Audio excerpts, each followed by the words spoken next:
نحمده ونصلي ونسلم على رسوله الكريم اما بعد اعوذ بالله من الشيطان الرجيم بسم الله الرحمن الرحيم فإذا قرأت القرآن فاستعذ بالله من الشيطان الرجيم وقال تعالى إن الشيطان لكم عدو فاتخذوه عدوا صدق الله العظيم۔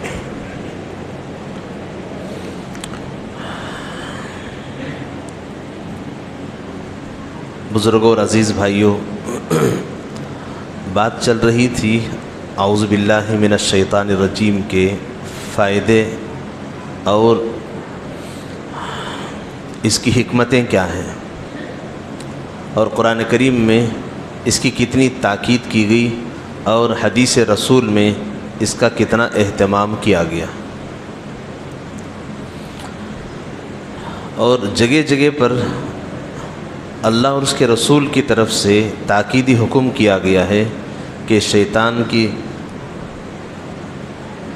حفاظت سے اور اس کی پناہ میں رہو، اور اللہ کی طرف سے پناہ مانگا کرو کہ تم کسی بھی حال میں شیطان کے پھندے میں نہ پھنس سکو، کیونکہ شیطان اللہ نے اس کو اتنا علم دیا تھا، اتنی سمجھ بوجھ دی تھی، اتنی عقل دی تھی، یہی تو وجہ تھی کہ وہ فرشتوں کو عبادت کا طریقہ سکھایا کرتا تھا۔ فرشتوں کا گویا استاد تھا وہ، جس کو معلم الملائکہ کہتے ہیں، فرشتوں کو عبادت کی ٹریننگ دینے والا۔ ذرا اندازہ لگائیے، فرشتوں کو عبادت سکھانے والا، تو اس کو علم کتنا زیادہ ملا ہوا ہوگا، اس کو اللہ کا کتنا قرب، کتنی نزدیکی اس کو ملی ہوئی ہوگی، اور فرشتوں کو طریقہ بتایا کرتا تھا عبادت کیسا کرنا ہے، عبادت میں کیا الفاظ کہنے سے اللہ خوش ہوں گے، کن الفاظ سے اللہ ناراض ہوں گے، یہ سب بتانے والا یہ شیطان تھا۔ اس وقت اس کا نام شیطان نہیں تھا، اس وقت اس کا نام عزازیل تھا۔ جیسے جبرائیل، میکائیل، عزرائیل، اسرافیل علیہم الصلاۃ والسلام جو مقدس فرشتوں کے نام ہیں، یہ انہی کے لائن میں یہ بھی کھڑا ہوا تھا، اس کی وجہ سے آسمانوں میں اس کا نام عزازیل تھا۔ جب اللہ کی نظر میں گر گیا تو اللہ نے اس کو شیطان مردود بنا کے بھیج دیا، تب سے اس کا نام شیطان، ابلیس، مردود یہ سب ہو گیا۔ تو دنیا میں دو طاقتیں ہیں، ایک حق کی، ایک باطل کی، ایک سچائی کی، ایک جھوٹ کی، اور دنیا میں ایک اندھیرا، ایک اجالا۔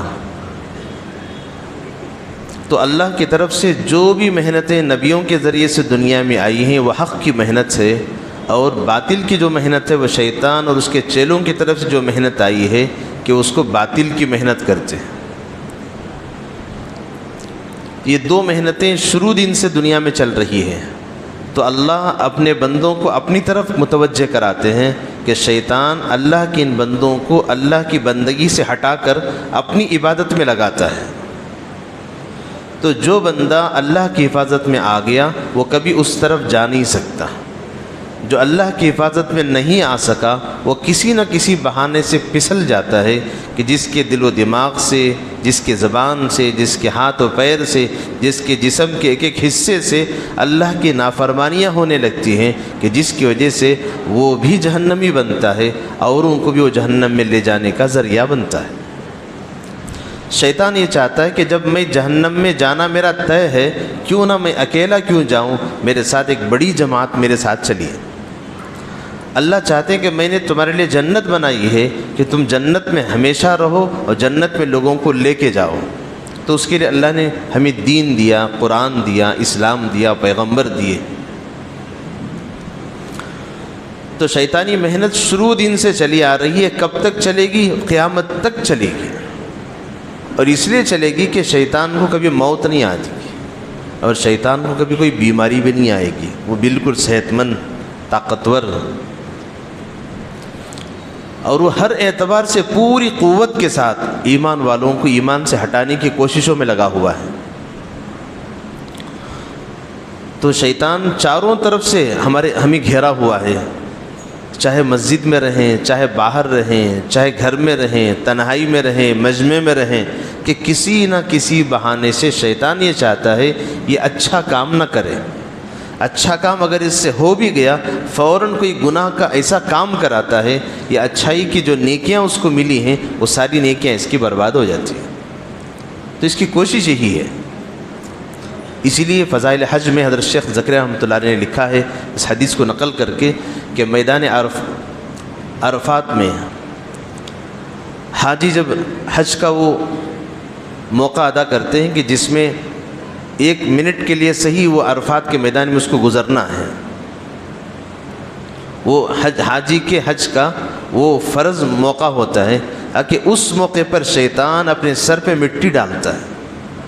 کسی نے دیکھا تو کہا ارے بھائی کیوں مٹی ڈال رہا ہے؟ کہ میں نے ان کو کتنی محنت کر کے کتنی کوششوں سے بہکایا تھا، لیکن پھر بھی یہ اللہ کے دربار میں آ گئے، اور آج اللہ کا فیصلہ ان کے تعلق سے یہ ہے، آج اللہ نے ان کے سارے گناہ معاف کر دیے، اب تو میری ساری محنت بیکار چلی گئی، اس لیے اب مٹی نہ ڈالوں تو کیا کروں؟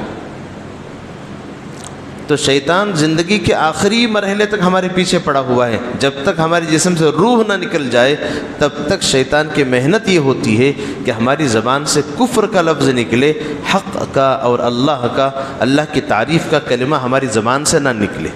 تو اس کی پوری کوششیں لگی ہوئی ہیں، اور یہ سب اس نے اللہ سے مانگا ہے، یا اللہ ایسی ایسی طاقتیں مجھے دے دے کہ ان ساری طاقتوں کو میں لگا کر تیرے بندوں کو میں بہکا سکوں۔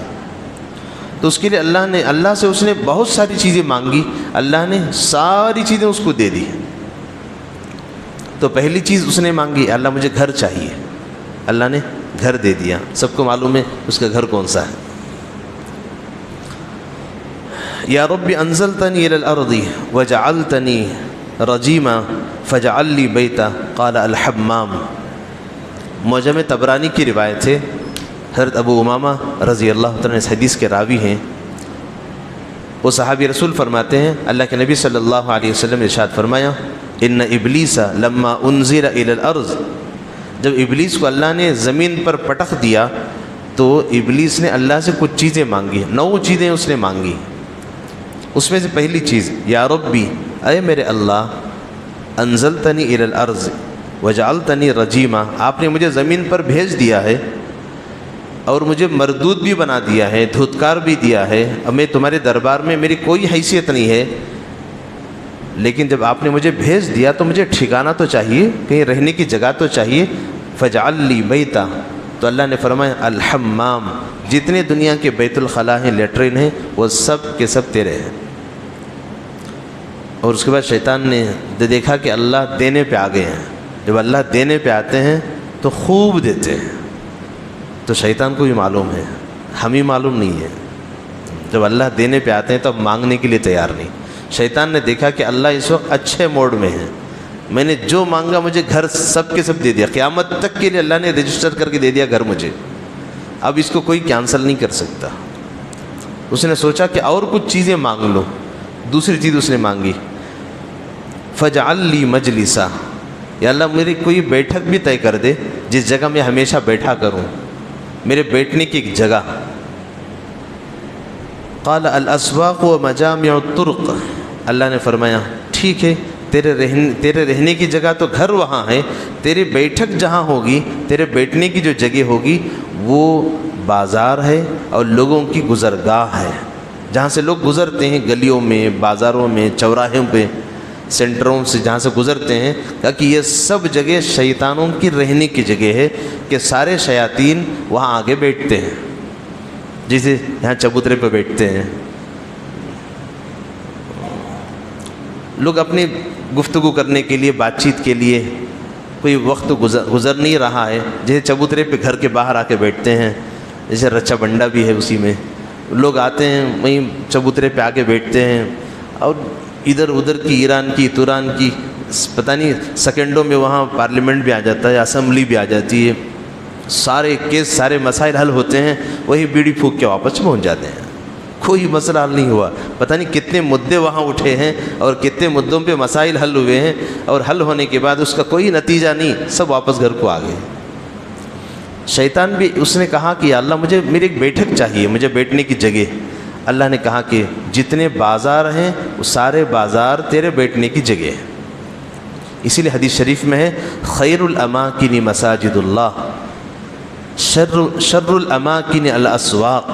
دنیا میں سب سے اچھی جگہ اللہ کا گھر ہے اور سب سے بدترین جگہ وہ بازار ہے۔ اسی لیے حدیث میں بھی تاکید ہے، حضرات علماء نے اس حدیث کی تشریح میں یوں فرمایا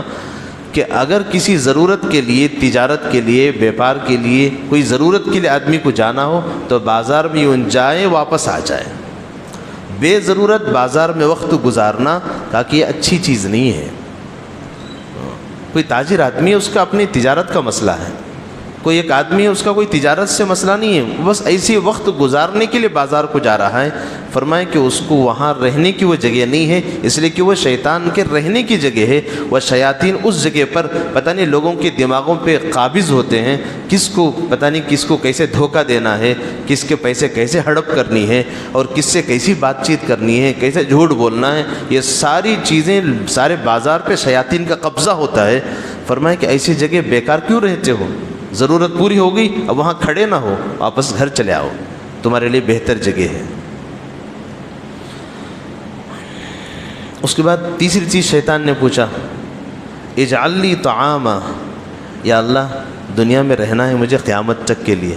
کبھی بھوک بھی تو لگے گی، کھانا بھی تو چاہیے مجھے۔ شیطان کو بھی بھوک لگتی ہے، اس کو بھی کھانے کی ضرورت ہے۔ شیطان نے بھی اللہ سے پوچھا اجعل لی طعاما، یا اللہ مجھے کھانا دیں گے تو کیا دیں گے آپ؟ فرمایا قال ما لم یذکر اسم اللہ علیہ، دنیا میں جتنے کھانے ہیں اگر ان پر اللہ کا نام نہیں لیا گیا وہ سارا کھانا تیرا ہے۔ بڑی توجہ کی بات ہے، جتنے کھانے ہیں ساری خون پسینے کی گاڑی کمائی کی محنت کا کھانا دسترخوان پہ ہے، اگر ہم نے بسم اللہ نہیں پڑھا وہ شیطان کا ہو گیا۔ تو دنیا کے سارے کھانوں کو اللہ نے طے کر دیا ہے، یہ سب شیاطین کے کھانے ہیں اگر بسم اللہ نہ پڑھا گیا۔ اور حدیث شریف میں بڑی تاکید بھی ہے۔ ایک دفعہ اللہ کے نبی صلی اللہ علیہ وسلم بیٹھے ہوئے تھے، ایک صحابی رسول کھا رہے ہیں، تو حضور نے ان کو کہا کہ بھائی بسم اللہ پڑھ لو۔ کہا کہ اگر درمیان میں بسم اللہ پڑھنا ہو تو بسم اللہ اولہ و آخرہ، یہ دعا پڑھتے ہیں، بسم اللہ بھول گئے تو بیچ میں پڑھ لینے کی۔ جیسی وہ صحابی نے یہ دعا پڑھی تو حضور صلی اللہ علیہ وسلم ہنسنے لگے۔ وہ صحابی نے پوچھا یا رسول اللہ کیوں مسکرا رہے ہیں؟ حضور نے فرمایا میں دیکھ رہا تھا جب سے تم نے کھانا شروع کیا تمہارے ساتھ شیطان بھی کھا رہا تھا، جیسی تم نے بسم اللہ اولہ و آخرہ پڑھا تو شیطان سارا الٹی کر کے بھاگ گیا وہاں سے، تو جتنا کھایا تھا سب الٹی کر دیا، کیونکہ اب اس کے پیٹ میں جانے کی وہ لائق نہیں ہے، پیٹ میں مروڑ شروع ہو گیا اس کا شیطان کے۔ عجیب بات ہے، تو ہمیں توجہ اپنے کھانے پہ دینی چاہیے۔ کھانا پینا جو بھی چیز کھائی جائے اللہ کے نام کے بغیر، اگر وہ چیز ہم کھا رہے ہیں وہ ہمارے پیٹ میں جاتا ہوا تو نظر آ رہا ہے لیکن وہ دراصل ہمارے پیٹ میں نہیں پہنچ رہا ہے، وہ ساری طاقت اس کھانے کی وہ شیطان کو پہنچتی ہے۔ لہذا ہم صحت مند نہیں بن رہے ہیں بلکہ ہم اپنے شیطان کو صحت مند، طاقتور، مضبوط اس کو بناتے جا رہے ہیں۔ چوتھا سوال اس نے پوچھا یا اللہ کھانا تو دے دیا، کھانا حلق میں اٹک گیا تو پانی بھی تو چاہیے۔ فرمایا اجعل لی شرابا، یا اللہ مجھے پینے کی کوئی چیز دیجیے۔ اللہ نے فرمایا کل مسکر لکل مسکر، فرمایا ہر نشے والی چیز یہ تیرے لیے میں نے پینے کی چیز بنا دی۔ دنیا میں جتنی نشے کی چیزیں ہوتی ہیں فرمایا کہ وہ ساری نشے کی چیزیں وہ شیطان کے وہ پینے کی چیزیں ہیں۔ شیطان کو پینا تھا، آج انسان اس کا نوالا کھینچ کے خود پی رہا ہے۔ اب گویا یہ شیطان کا باوا ہو گیا، پھر شیطان سب کے پاس چھینتا ہے، انسان تو وہ ہے سبحان اللہ وہ شیطان سے بھی چھین لیا ہو۔ لہذا نشے کی چیزیں یہ ہمارے لائق نہیں ہے، کیونکہ ہم اشرف المخلوقات ہیں۔ اللہ کی بنائی ہوئی ساری مخلوقات میں سب سے اچھی مخلوق اگر کوئی ہے وہ میں اور آپ ہیں۔ لہذا اگر ہم وہ کام کرنے لگیں جو شیطان کو کرنا چاہیے تھا تو پھر تو ہم اپنی حیثیت کو ہم نے گرا لیا ہے۔ لہذا یہ شراب اور نشے کی چیز ہمارے پینے کے لائق کی نہیں ہے اور ہمارے کھانے کے لائق نہیں ہے۔ انشاءاللہ بقیہ کل بتائیں گے انشاءاللہ۔ یہ 4 چیزیں تو